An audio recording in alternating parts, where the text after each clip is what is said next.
Welcome back to another episode of the Mile 40 podcast. Really excited to keep the show going. We are into season 6 now, and today's guest is Kenny Santucci. Kenny has made himself known as one of New York's top trainers and a thought leader in the health and wellness industry. He's a brand ambassador for Michelob Ultra and FitAid.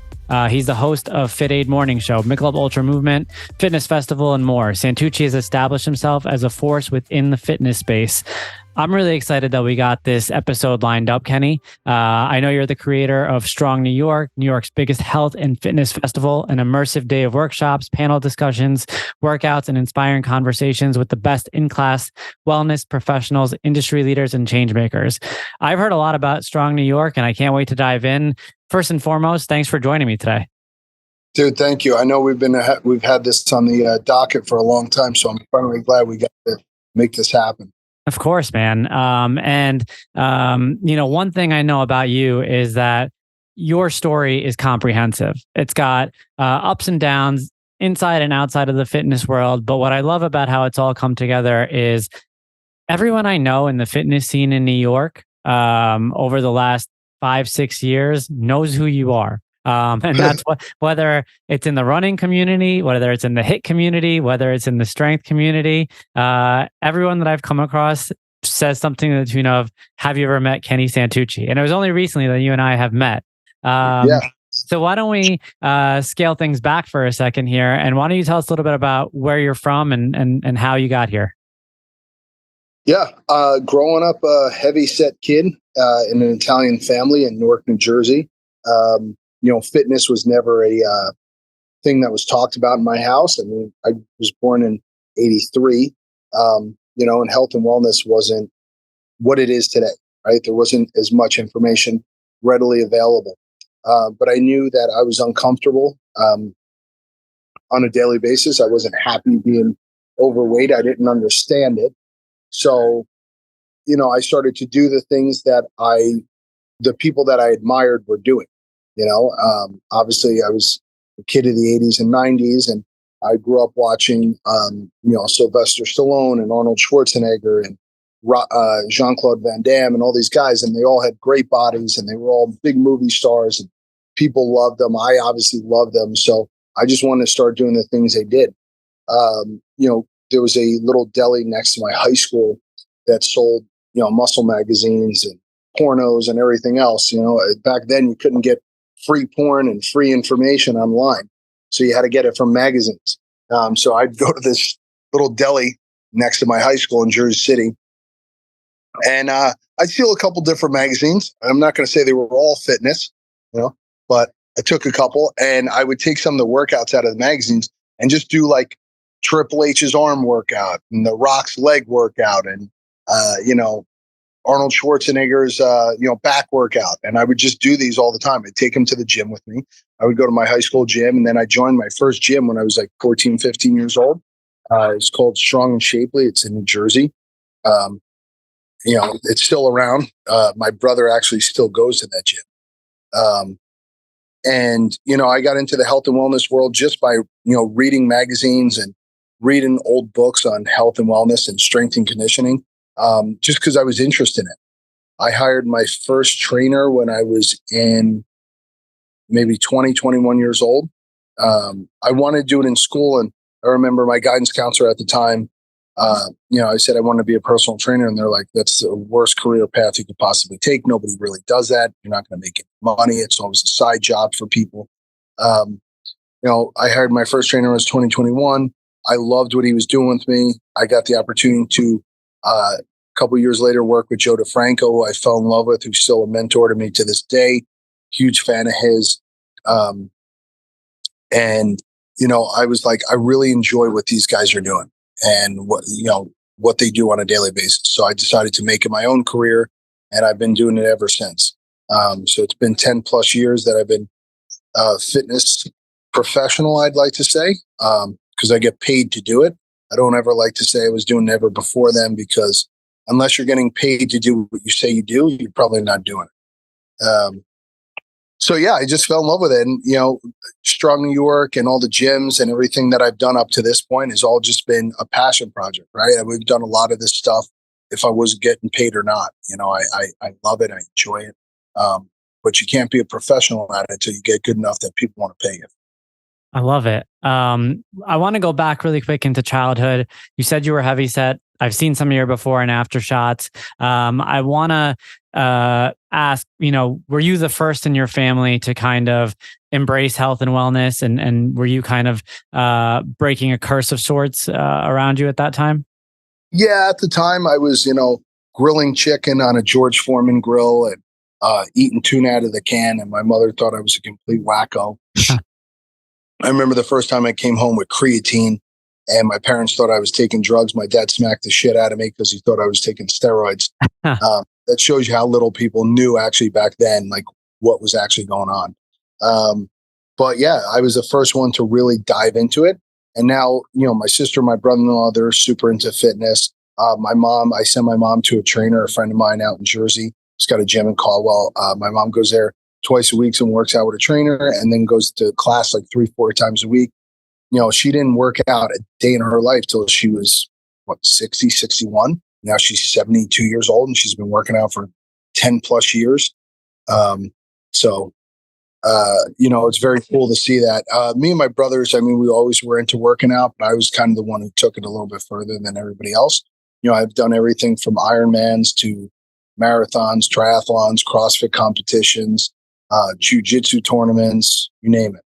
Got it. So there's two sides to this, right? When it comes to building out a platform as a trainer, obviously there's a side where you need to understand, what works from a body perspective, but then there's also the side of things where you need to link up with people from an emotional level and to understand how to sync up with them, where they're at. And one of the things that's clear about you and what you've built, given to what I said earlier, a lot of people from different backgrounds seem to know who you are. And what that says to me is that you have an adaptable personality as a trainer. You have the type of personality that can meet the person where they are and make sure that you're giving them what they need. Where did that side of you come from? Given the fact that you picked this up from magazines. Yeah, I think given that I've been down dark hallways before by myself and in shitty situations and been there before. Like, it's very simple for somebody to say, I have sympathy for this person that must be tough, whether it's losing a family member or having trouble understanding what to eat or not feeling comfortable in your own skin. Doesn't matter where you are in life. I think there's different ways to sympathize with people but to truly empathize with somebody, to know what it's like to have been there before. For instance, like maybe 3 years, 2020, I woke up and I had severe back pain and it progressively got worse and worse and worse to the point where it was debilitating. I couldn't get out of bed. That's how bad it hurt. I couldn't bend over. I bought slide-on shoes because I didn't want to put shoes. I couldn't put socks and shoes on them. I went to every doctor I could. I went to nerve specialists, back specialists, hip specialists. And this is a word to the wise out there, any trainers or, people who work in the health and wellness space, even doctors, you can say that, you feel bad for somebody because they have back pain but until you've dealt with it yourself, you really don't know what that feels like. So because I've torn, muscles and, blew out my knee and fucked up my back and broke bones, I know what that feels like. So when somebody comes to me and says, hey, I have back pain or, hey, I feel uncomfortable, I know what that feels like. I've been there before myself. So until you've dealt with some shit, people always look at those things as a bad thing, but it actually helps you help other people. Right. So if you truly know what that feels like, then you're going to be more invested in their success. When somebody comes to me and they're like, I have back pain, I'm like, all right, I'm going to show you everything I fucking know on back pain and every exercise and every movement and introduce you to every person I know. Because one, I know what it's like to be there. I didn't want to get a surgery. I wanted to do it as natural as I possibly can. I didn't want that downtime, right? Because that, again, that affects everything else in your life. I always say, if you wake up in the morning and you feel good, because I want people to wake up every morning and feel as good as they possibly can. If you wake up in the morning and feel good, then that's going to set your day straight. If you wake up in the morning, your back hurts already and you're in pain, well, then that's going to set the tempo for the rest of your day. Everything else in your day is going to feel like shit because, your physical body feels like shit. So, for me, it's like I'm more invested in the success of my clients. I was actually just got off a call with a couple of the brands that we're having for Strong New York, and everything from, startups to fucking Gatorade, and we're talking to them, and I was like, I want to know what they want out of the event, because I've been a vendor myself at different events, and I've been treated really well, and I've been treated like shit before. And I tend to lean towards the idea that, if I'm going to charge somebody for something, they should get as much value out of it as they possibly can. So I always lead the conversation being like, hey, this is what we do. This is who we are. And now how could I help you be as successful as you can on this day? Yeah. What can I do to build your presence, build your audience, build whatever outcome you want out of this event? And I do the same thing with training, right? I try to get my clients as happy and as successful as I can in the hour that I have. And I think if you lead with that thought process in everything and anything you do, then that'll be the best way to succeed in life, because you can't be a selfish asshole. Eventually that shit's going to catch up to you. You have to be fully invested into people's success, because their success is going to lead to more success for you. If I have a bunch of people running around New York City being like, he's a jerk off, he charged me for this, he was an asshole, he didn't really, come through on everything he said, well, then that eventually is going to bite me in the ass. So I always try to give everybody as much as I possibly can. I rent space to different trainers around this, and I try to tell them, like, how could I help you guys build your business? I built a business to myself of my own 3 times over. I had a gym in New Jersey. I had a gym here in the city. And now I have this gym, and I've had to build my following every time. During COVID, I had to build everything back up. So for me, it's like, how could I help the people around me be successful? Because whether they want to acknowledge it or not, at least they'll know that I helped them get there. And if they're the type of person like I am, just like I said, with Joe DeFranco, he's one of those people who, kind of helped me out when he didn't need to.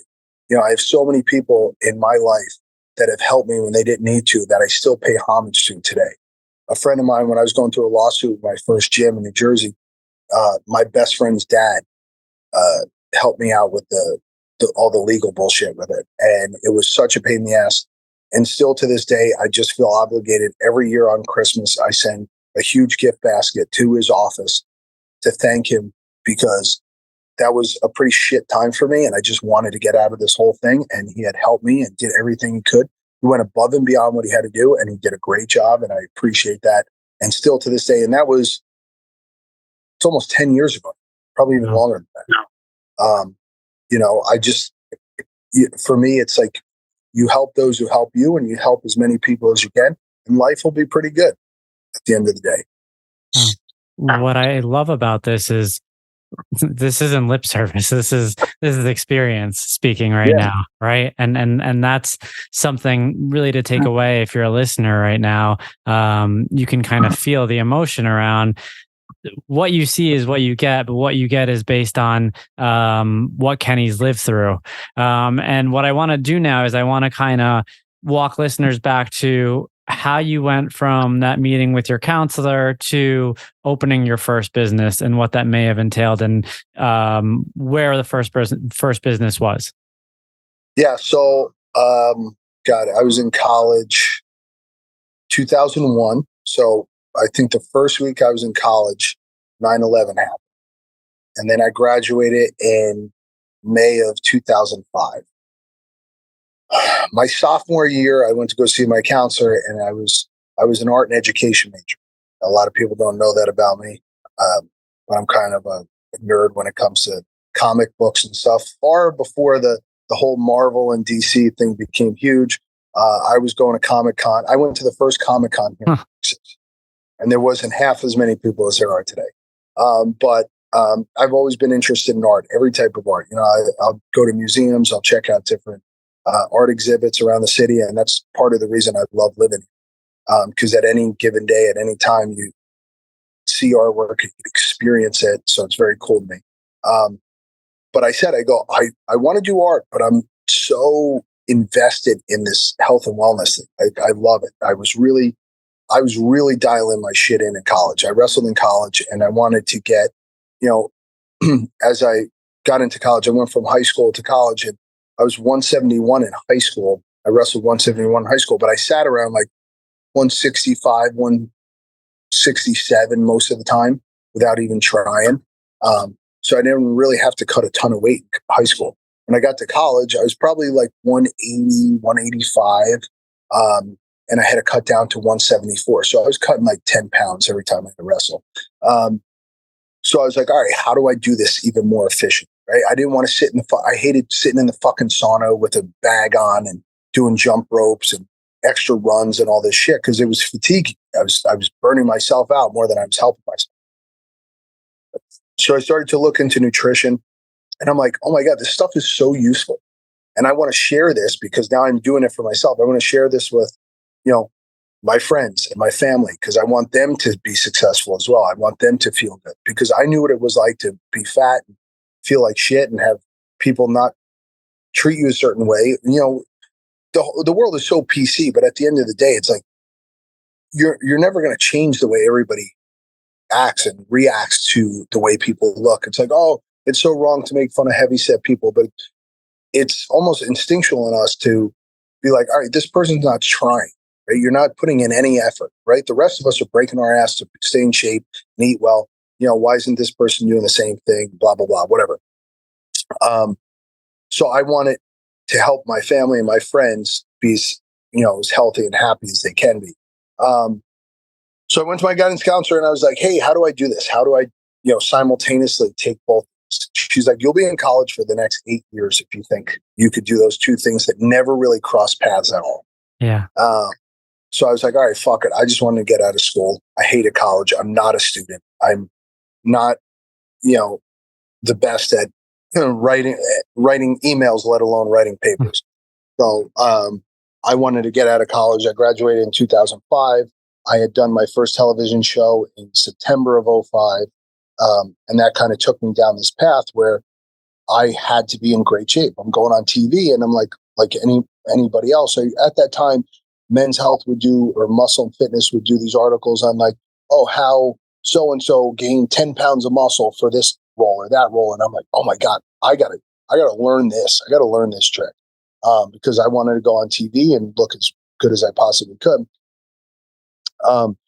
So I started to, explore what that would look like. I'm like, all right, there's got to be a way I could get a personal training certification, go do continued education within this field. I don't have to go back to school and learn it from a textbook.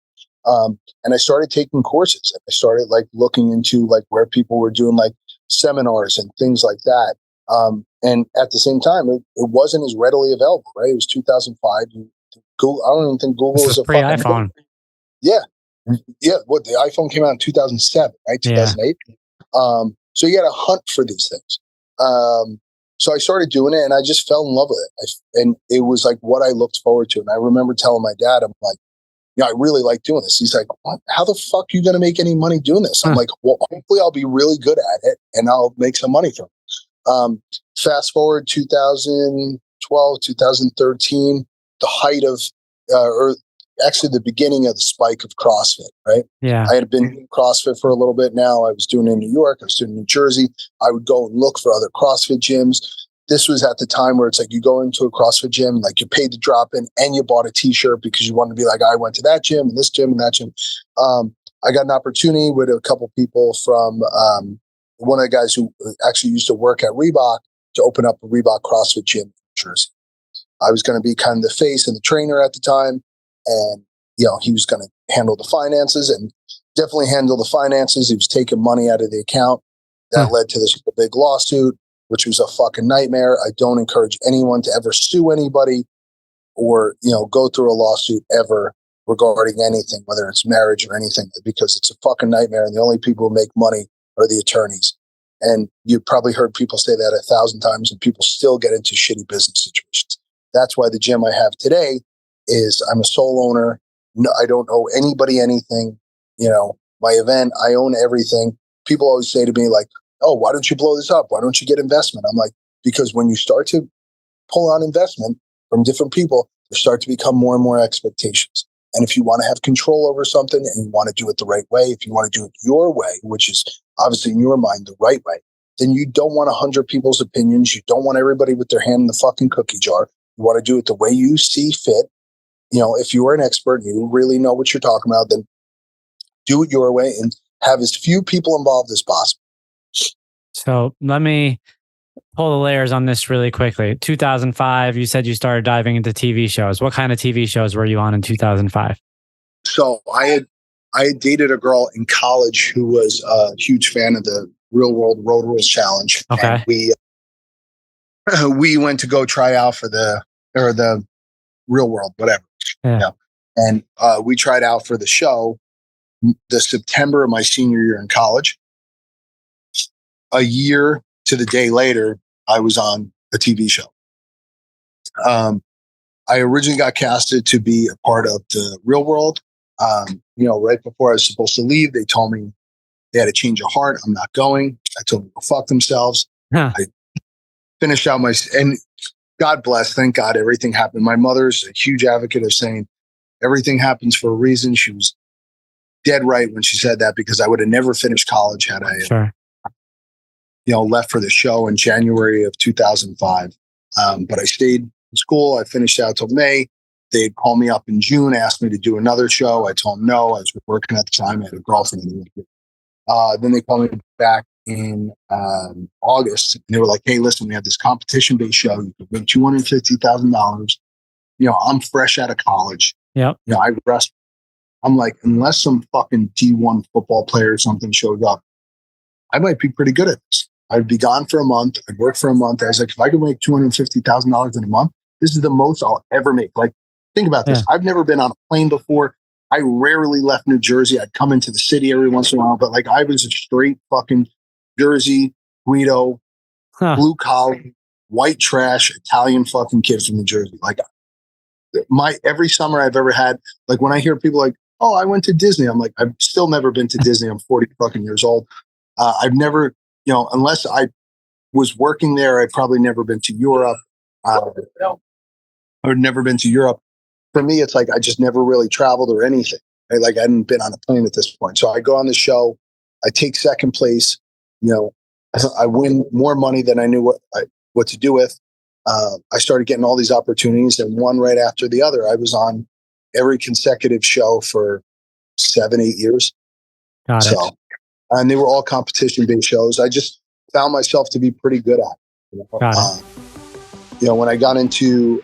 If you know me, you know that I like to look good and feel good. As an endurance athlete who trains daily, I need my wardrobe to fit the mold. Roan creates performance-driven clothing for your active lifestyle. Each piece is designed for versatility and made with integrity to outfit you for an active life lived on your own terms. The Roan promise is to help you move forever forward. Use code MILE40 for 20% off online and in-store for new customers only. Visit www.rhone.com, that's Rhone spelled RHONE, or find your local store and move forever forward starting today. I was never really athletic. I was never born with any skills. As a kid, you could see the pictures. Yep. I was fat, awkward. I had glasses, but I worked really hard, right? I always knew that like the one thing I had up on everybody else is I'll just keep working, because I don't have the skill set. I wasn't that smart. I wasn't that naturally athletic. So I'm like, I just need to work harder than everybody else. And that's what I did. Where were you in terms of on the social front? Did you have a lot of friends growing up? Did you stick to this, a small clique? Were you going out a lot back then? Yeah, you know what? Like, I always found myself, I always saw myself as a misfit in a way. That's why I gravitated towards, I went to an arts, I was in the arts school at my college, Montclair State. In high school, most of my buddies were athletes, and guys I hung out with were athletes, but I also hung out with one of my best friends in high school was, the president of the bocce ball club, and he was in the band. So I've always gravitated towards what most people would traditionally call like misfits and stuff. So I always saw myself that way too, right? Like I feel like I'm at home when I go to like Comic-Con or something. I enjoy that. Like I can nerd out with a lot of people.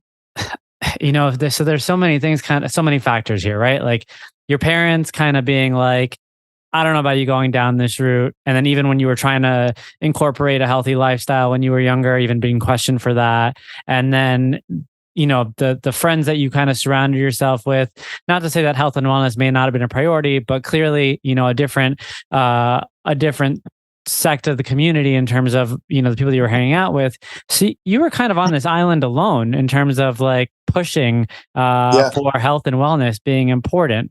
And there was a lot of room there for you to kind of even doubt yourself. And did that ever come across, or were you were you persistent throughout? No, I think I'm a pretty stubborn fuck. I mean, I think it's I think good, bad, or indifferent. I think most women who I've been with will tell you the same thing. I rather die than lose most of the time. And like if I set my mind to something, I want to see it through. Right? I don't think to my knowledge, I've never really quit anything, even when I hated it, even when it sucked. I never really quit anything. That's what, like, I did an Ironman without training for it. 2013, I ran the Louisville Ironman, and I had signed up for it in the fall before that. And I said, I'm just going to do one. I'm going to sign up. And I remember like a week beforehand, everybody's like, dude, you're going to get hurt out there. Don't go, don't go. Everybody was like, don't go. And for everyone who told me don't go, it just fueled me more to want to go. And I'm like, I'm just going to go. I'm just going to do this. So me and my brother, my older brother, God bless his soul, he drove me out there and came out there with me. And he's like, this is so cool. I can't believe we're going to do this. And this is before everybody was doing triathlons and shit, And I went out there and I got it done. 15 hours later, I fucking crossed the finish line. Everything fucking hurt. But I'm like, the only thing that carried me through was like, I'd rather die than not finish this thing. And part of the reason why I didn't train for it was, one, I had recently torn my shoulder at the time. I tore my pec like clear off the bone doing CrossFit. And at the time I was doing jiu-jitsu, I was boxing, I was doing CrossFit. I mean, I couldn't do enough shit. This was like the height of me being, what was that? God, 10 years ago. So I was 30, maybe 20, started doing a lot of this stuff when I was 26, 27, 28, and fell in love with it and just kept going with it. But yeah, there was a part of it was just like me wanting to do it. I'm like, I wanted to dedicate my life to it. So I never had to worry about falling out of shape again. And people are always like, well, what are you going to do when you're 50 and 60 years old? I'm like, well, the same thing a fucking accountant does when he's 50 or 60 years old, right? Only he's sitting behind a desk hating his life, and I'll be in a gym enjoying mine, because I can't imagine a day or a year or a part of my life where I'm not going to be in a gym. So I'm like, I might as well have my own gym and run it the way I want and do what I want to do at the gym, because one, I don't like listening to anybody else, and two, I think I'm doing everything right. So I'm probably flawed in that respect, but it's also kind of what's driven me to this point. I love that. I mean, you said so much there, and there's so much to break into. I want to go back to that first partnership, right, where things went south. You had some litigation there, a lawsuit. Was that a major setback, or was that just kind of a hurdle that you quickly had to get over? Like you kind of swallowed it, realized like, that wasn't what you envisioned it was going to be, and then picked up the pieces? Yeah, it was a major financial setback for sure. I had dumped a lot of the money that I'd won on television and stuff into that gym. Yep. I was living off that for a little bit of time, because obviously starting a new business, and I tell young guys and young girls who want to open up a gym, they're like, oh, I want marble tile in the bathroom, and I want fucking this grand fucking foyer when you walk in the gym. And I'm like, oh, somebody's got to pay for all that shit. And I go, the more shit you start adding to that bill, the more you have to pay off. So keep those costs as low and as simple as you can, because you need to pay yourself or somebody else back for a lot of that money that you're going to put out. I was one of those people when I first opened my gym. I was like, oh, we'll have this grand entranceway and put, all this fucking fancy artwork on the walls and all this shit. And so I spent a lot of money there. And then litigation's not cheap. So spent a lot of money there. And I remember I was just telling somebody this story the other day. I had invited my mom into my office because that's where I started her getting workout. And I was sitting on my desk, and I had all these bills in front of me. And I had bills after bill after bill because the gym was doing okay, but I still had so much other shit that I was like paying off, and all the stuff that I had put on the on credit cards and stuff. And I go, I'm like $85,000 in the hole, and every month this nut gets bigger and bigger, and I'm drowning in it. Lucky me, I've been signed with a talent agency here in New York City since I was 22 years old, since I got on television. And I had booked a commercial, a Crest commercial, earlier that year, and nothing had come of it. I think I got $1,500 to film the commercial. It ended up getting picked up as a national commercial, and I got $65,000, a check for $65,000. Yeah. And I go, this is fucking God's way of telling me, like, keep going. So I took the check, I paid off everything I had to pay off, and still had some, shit I still had to pay off, but it got basically a major dent. Huge lump off my back. And when I lost that gym, or I didn't lose, I mean, I won the lawsuit, but it was like pay me out incrementally over time. It was like, I think they give me like $35,000 or $40,000 at the end of the lawsuit, but that's basically what I was paying in fucking legal fees and all this other bullshit. I was living in my car at the time because I was working so much in the city. I was either working at another fitness studio, I was bartending, I was doing odd jobs, I was doing shit for my agency, like bullshit, any fucking thing they would pay me for, covers of bullshit romance novels and children's books and everything in between. And we all do those embarrassing, shitty things. But I was determined to pay the bills, right? Like I'd rather do the fucking, people break my balls all the time about doing these, like costume fucking modeling jobs and shit. But I'm like, yeah, I could do that, or I could spread my asshole open for fucking OnlyFans, so I'd rather the costume thing. So I chose the latter, right? So yeah, I mean, listen, there's every one of us will have ups and downs. And I think telling people, and admitting when things go wrong in your life, because I've always related to people who've been more human, right? The reason why people like Batman more than Superman is because Superman's immortal. We can't understand what it would be like to be so handsome and have every power you could imagine. Like, what doesn't Superman do? He flies. He's super strong. He could, freeze everything. He could shoot lasers out of his eyes. It's like there's nothing he can't do. People gravitate towards Batman because he's human. He's flawed. He loses. He gets hurt, right? So people want to relate to other people, right? The reason why people fell in love with Eminem is because he was saying and feeling all the same shit that most kids and people were feeling at that time. If you listen to certain music, it takes over. It kind of shows you what society's like at that time, right? The 80s were this Reagan era, cocaine and parties and all this shit. And it's like Motley Crue and Cyndi Lauper and, fun party music. And then the grunge era came involved. And it's like after the 89, crisis, there was the kind of the banks and all the shit was starting to fall apart. And people were sad and upset and angry, and there was all this teenage angst. So that's when you had like this grunge era and the Pearl Jam and the fucking Nirvana and all that stuff. So it's like if you kind of listen to the music, you got to see what's going on in those times and see what was going on in society.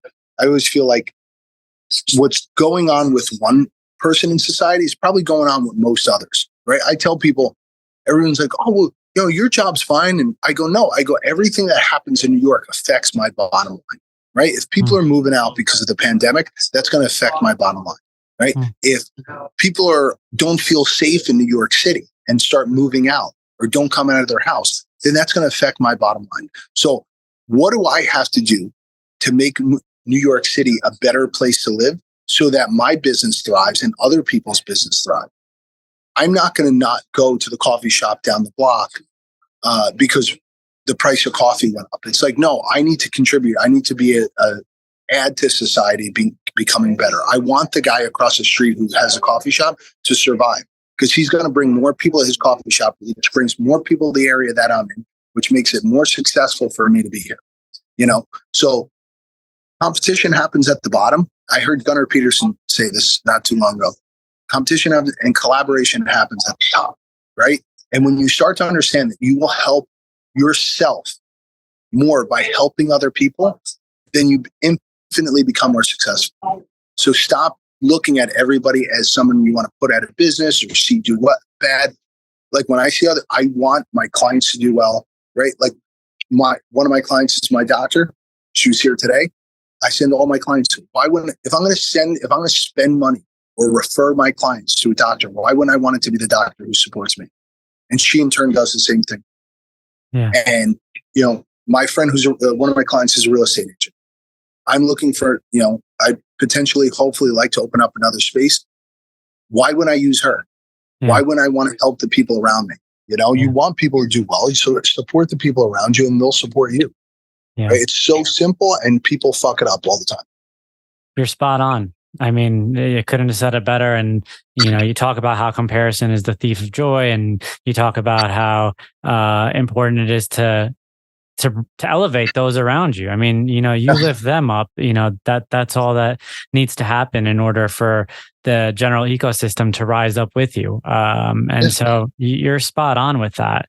Man, I feel like you touched on so much, and we didn't even get into like where you are today in terms of how you ended up even building Strong New York and where that came from. So why don't we kind of walk listeners to that really quick? Because I want to be respectful of your time.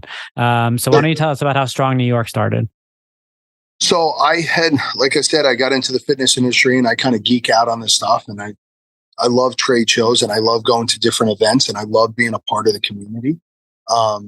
And I had started to meet all these people who have all these great brands and they just want more potential clients, and the clients want to find the best products out there.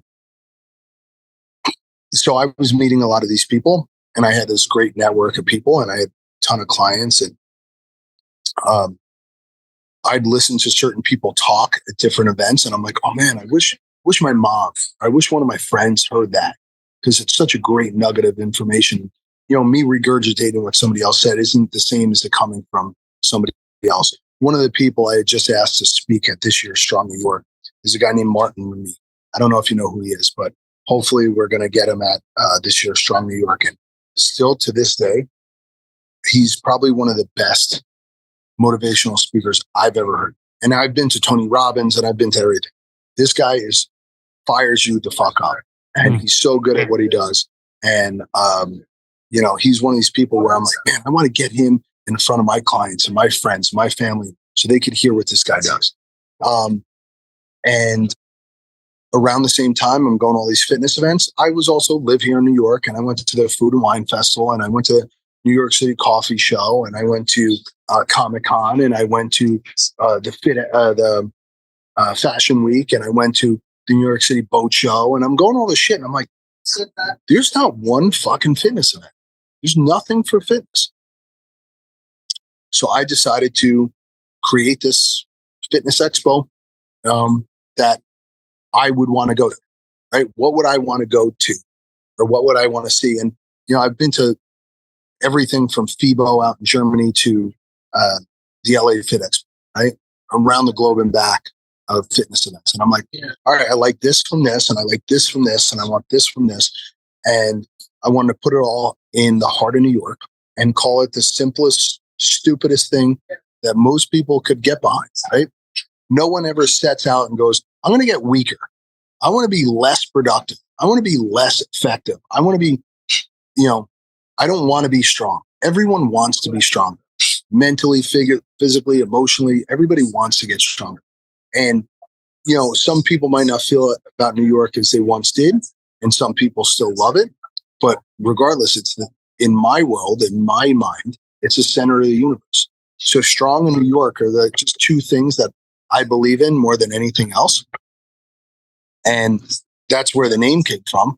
And I wanted to and what makes people stronger is collaboration. So the event is about collaborating, meeting people, networking with people, building your brand, and in turn helping other people build their brands. So I want brands to be there so they could meet clientele, and I want the clients to, meet the brands that work with them so they could get better and, use the products that will help them along their journeys. Somebody like James is a great example of somebody who, since day one, when I talk to him, he's just a good, we're so similar. We're so different guys, but we're so similar in so many ways. And he's just always, anytime I've asked him for anything or anytime he's like, I'm doing this. I'm like, I'm there. Don't worry about it. I'm a part of it. And during 2020, I was doing a thing with Michelob Ultra, and they wanted to support a business. And, I contacted those guys, and I was like, hey, listen, I got a couple grand I could spend at a venue. I want to donate it to you guys. I want to give it to you guys. That's what happens when you're accepted, when you yes people. When you tell them, yes, I want to help you out. Yes, I'm going to support you. Yes, I want to do this.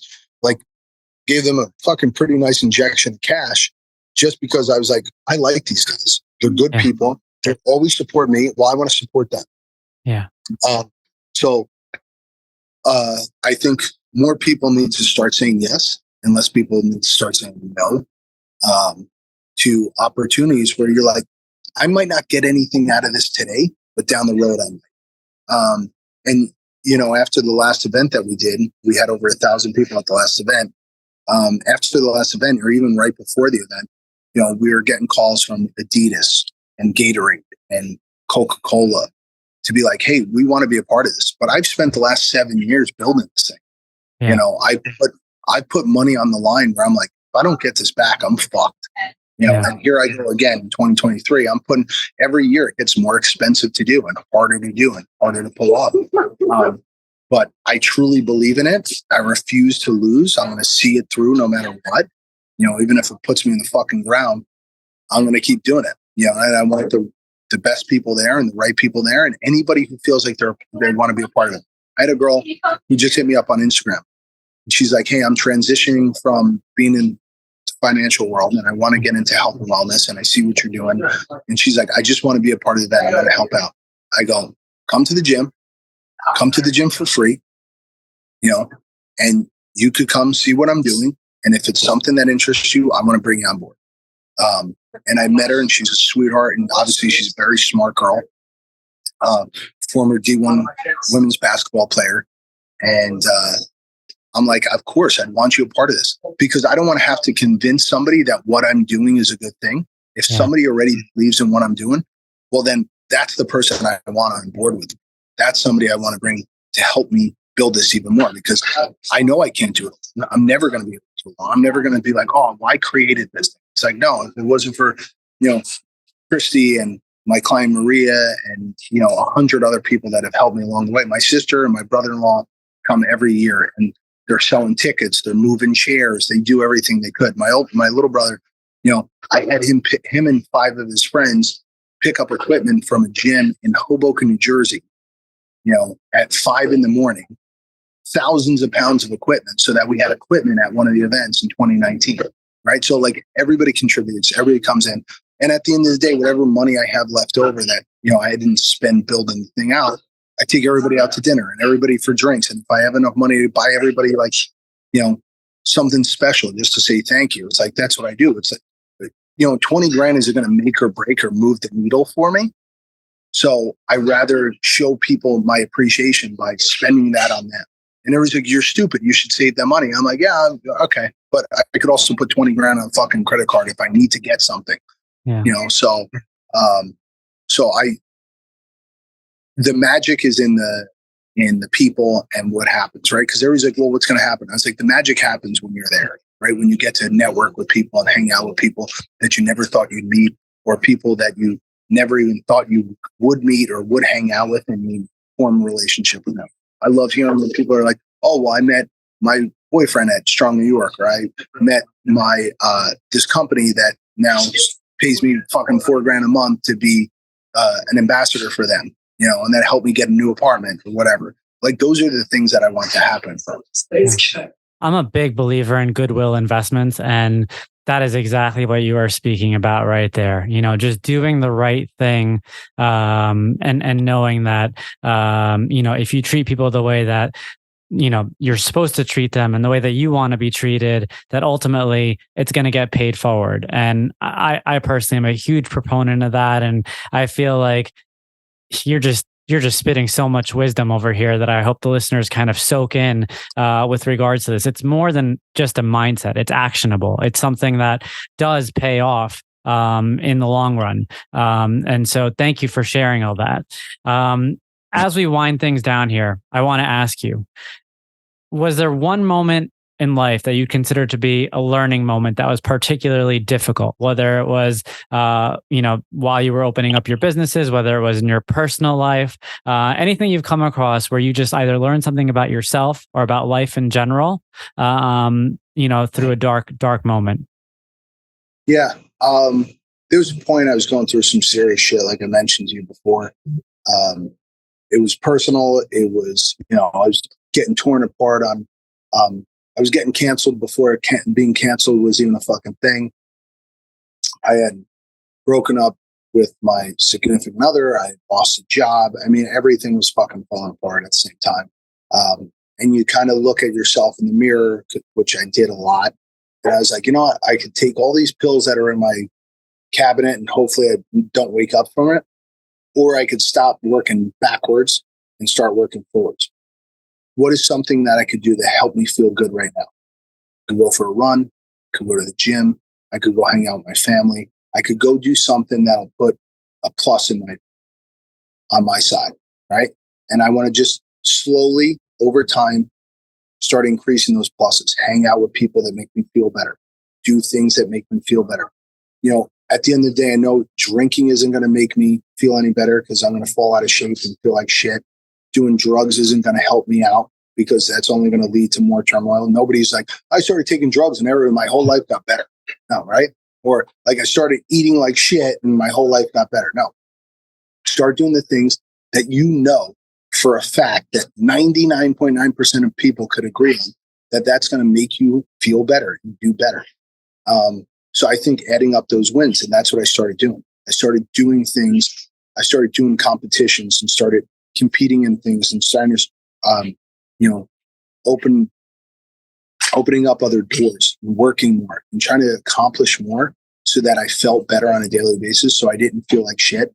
And, I never took anything and I never did anything to go further down that hole. And, everything from that point on has been a plus and a blessing, even when shit goes wrong.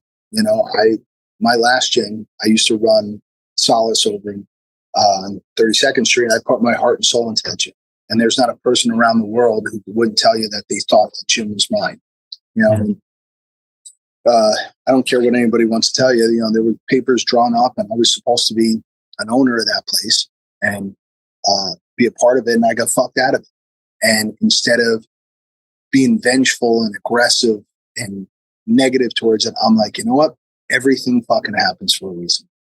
And I went on and it allowed me to open up my own gym and focus on strong and do all the things that make me happy. And now it's like, I have my own shit and I wish them the best of luck. I hope they succeed and do whatever they need to do.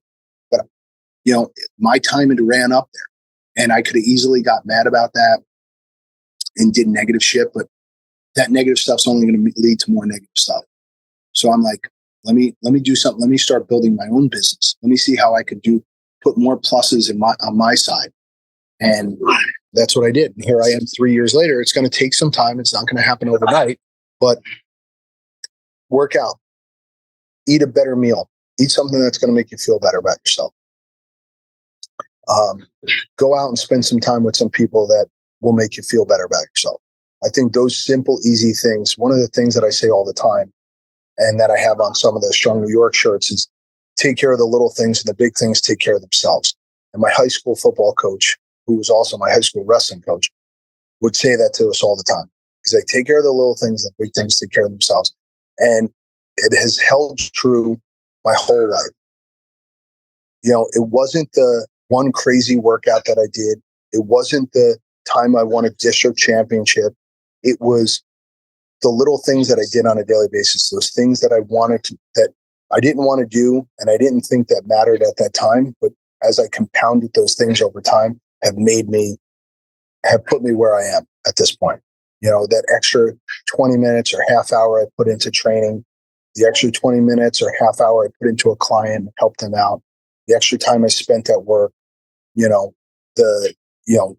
when you're like, oh, should I have the cake? Should I not? It's like, I'm not saying don't have cake, but I'm saying you should have it less than times you're having, right? So chalk up those wins as much as you can. And they don't have to be grand slams. Not everything's going to be grand slam. Get on base. Get on base as much as you can. Even if you got to walk there, get on base.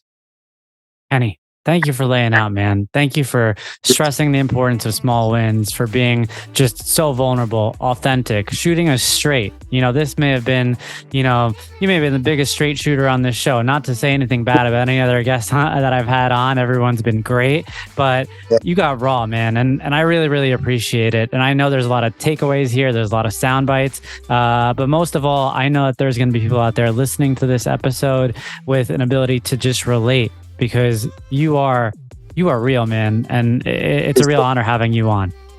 Well, thank you, buddy. I appreciate it. I'm glad we got to finally make it happen. Absolutely. Thank you, brother. Thank you, dude.